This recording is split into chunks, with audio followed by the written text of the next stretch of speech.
Shalom, perkenalkan nama saya J. Hosea, saya dari Teologi 2017. Kali ini saya ingin membagikan sesuatu yang penting di dalam kedisiplinan rohani.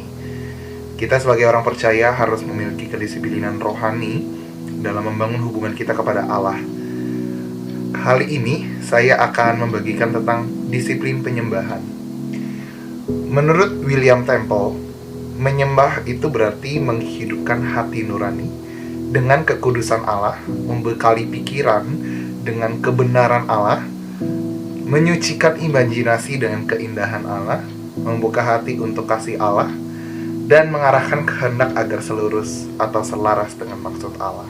Jadi, menyembah itu bukan hanya tentang kita mengangkat tangan kita berbahasa roh, atau kita mengucapkan kata-kata yang indah kepada Allah. Tetapi menyembah itu berarti menghidupkan hati nurani kita dengan kekudusannya Allah, lalu kita membekali pikiran kita dengan kebenarannya Allah. Penyembahan juga itu berarti menyucikan imajinasi dengan keindahan hal Allah, yang biasanya kita berimajinasi dengan hal-hal yang tidak sepatutnya kita pikirkan. Lalu juga penyembahan itu juga berbicara mengenai membuka hati membuka hati akan kasih Allah, lalu mengarahkan kehendak kita dan untuk selaras dengan maksud Allah. Tentu di dalam kehidupan kita sebagai orang yang menyembah dan percaya kepada Allah, kita harus punya sasaran yang jelas. Kita harus tahu siapa yang kita puji atau siapa yang kita sembah. Sasaran penyembahan kita itu saya ambil dasarnya dari Matius 4 ayat 10. Yesus pernah mengatakan seperti ini: engkau harus menyembah Tuhan Allahmu, dan hanya kepada Dia atau kepada Allah saja engkau berbakti. Allah yang esa yang benar adalah Allah Abraham, Ishak, dan Yakub, yaitu Allah yang dinyatakan di dalam Yesus Kristus, Tuhan kita. Allah dengan sangat jelas menunjukkan kebenciannya terhadap segala bentuk penyembahan berhala dengan menempatkan suatu perintah yang tegas kepada hukum Taurat. Jadi Allah memberikan dengan jelas, dengan gamblang bahwa Ia benci penyembahan yang bukan sasarannya kepada Dia. Itu di dalam Keluaran 20 ayat 3 dikatakan bahwa jangan ada padamu Allah lain di hadapanku. Kita tahu bahwa ayat ini berisikan di mana Musa bertemu dengan Allah di Gunung Sinai. Jelas ini menjelaskan atau dasar pondasi kita, bagaimana kita menyembah Allah yang memang harus ditujukan kepada Allah, bukan kepada yang lain. Kita harus memiliki sasaran yang jelas ketika menyembah Tuhan. Penyembahan berhala bukan hanya berarti secara lahiriah kita tunduk kepada patung. Tapi menurut Tozer, dia bilang gini, hakikat penyembahan berhala ialah mempunyai pikiran-pikiran yang tidak pantas tentang Allah. Ternyata diperluas penyembahan berhala itu artinya bukan hanya kita tunduk secara lahiriah terhadap patung-patung. Namun jika kita berpikir yang tidak pantas tentang Allah, itu adalah penyembahan berhala. Berpikir secara betul tentang Allah berarti memang segala sesuatu itu menjadi benar. Demikian pula berpikir yang salah tentang Allah berarti bahwa segala sesuatu itu bisa menjadi salah. Jadi ketika kita berpikir yang benar tentang Allah, ketika kita berperasaan kepada Allah dengan benar, maka segala sesuatu yang kita lakukan, apapun yang kita perbuat, itu akan menjadi benar. Tetapi kebalikannya, jika kita tidak berpikir dengan baik tentang Allah, kita bukan miskomunikasi, tetapi berprasangka buruk terhadap Allah, maka segala sesuatu yang kita lakukan itu akan menjadi salah. Jadi kita perlu banget melihat siapakah Allah yang sebenarnya. Kita harus membahas bagaimana Ia telah menyatakan dirinya kepada bangsa Israel. Bangsa Israel merupakan umatnya dari zaman dahulu, umat pilihan yang sudah dipilih. Bermeditasi tentang sifat-sifatnya. Bermeditasi berarti merenungkan, mempelajari. serta memandang wataknya yang terungkap di dalam Yesus Kristus. Yesus Kristus adalah wujud yang sempurna.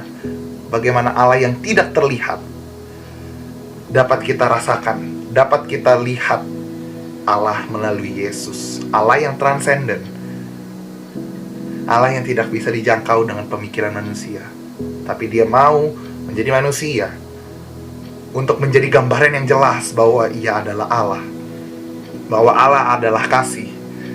Ia ingin berkomunikasi, Ia ingin membangun hubungan dengan manusia. Bila kita melihat Tuhan semesta alam yang duduk di tahta tinggi dan menjulang, kita harus merenungkan hikmat dan pengetahuannya yang tidak terbatas. Kita harus mengagumi kasih dan kemurahannya yang tidak terselang. Mau tidak mau, teman-teman, mau tidak mau, kita akan tergerak untuk membacakan lagu pujian kita kepadanya. Setiap kekaguman kita, ketakjuban kita terhadap Allah, terhadap hikmatnya, pengetahuannya, kebijaksanaannya, kemurahannya, itu akan menggerakkan hati kita, menggairahkan hati kita untuk menyembah Dia, memanjatkan pujian kepada Tuhan. Melihat siapa Tuhan sebenarnya, itu akan mendorong kita untuk mengakui dosa kita. Jadi ketika kita melihat pribadi Tuhan, ketika kita merasakan Tuhan, bukan hanya kita memanjatkan lagu saja, bukan hanya kita menyembah Tuhan saja, tetapi kita bisa mengakui dosa-dosa kita. Seperti contohnya Yesaya ketika dia melihat kemuliaan Allah di bait suci. Dia mengaku dosanya, dia bilang, "Celakalah aku binasa, sebab aku ini seorang yang najis bibir. Dan aku tinggal di tengah-tengah bangsa yang najis bibir. Namun mataku telah melihat Sang Raja, yakni Tuhan semesta alam." Kebejatan yang menyebar ke seluruh umat manusia menjadi nyata ketika hal tersebut dibandingkan dengan kemuliaan kekudusannya Allah. Maka dari itu ketidaksetiaan kita menjadi sangat memalukan ketika kita melihat kemuliaan Allah. Ketika kita memahami kasih karunia Allah, kita memahami kelemahan kita. Ketika kita memahami kemurahan Allah, kita juga harus memahami kesalahan kita. Kita menyembah Tuhan bukan hanya karena Dia itu Allah, namun juga karena apa yang telah Ia lakukan. Jadi sasaran penyembahan kita bukan hanya menyembah karena Dia Allah, namun karena Dia memiliki tindakan-tindakan yang kita saksikan. Terutama sekali Allah dari Alkitab adalah Allah yang bertindak.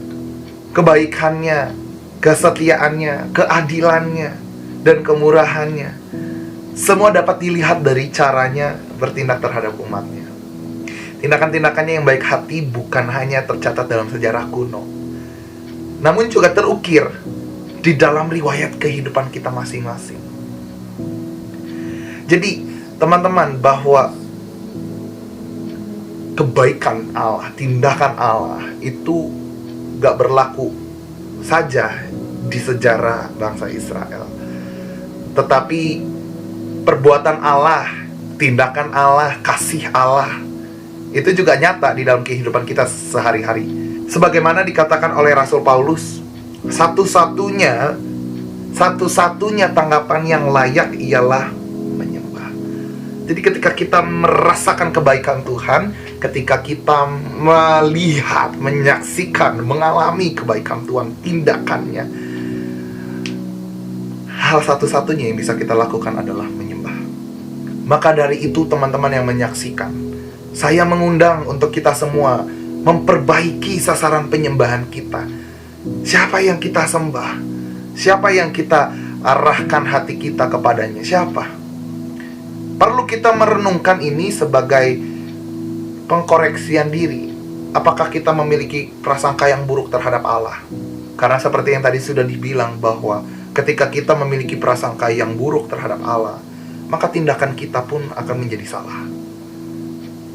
Karena saya ingat betul bahwa penyembahan itu juga adalah ibadah.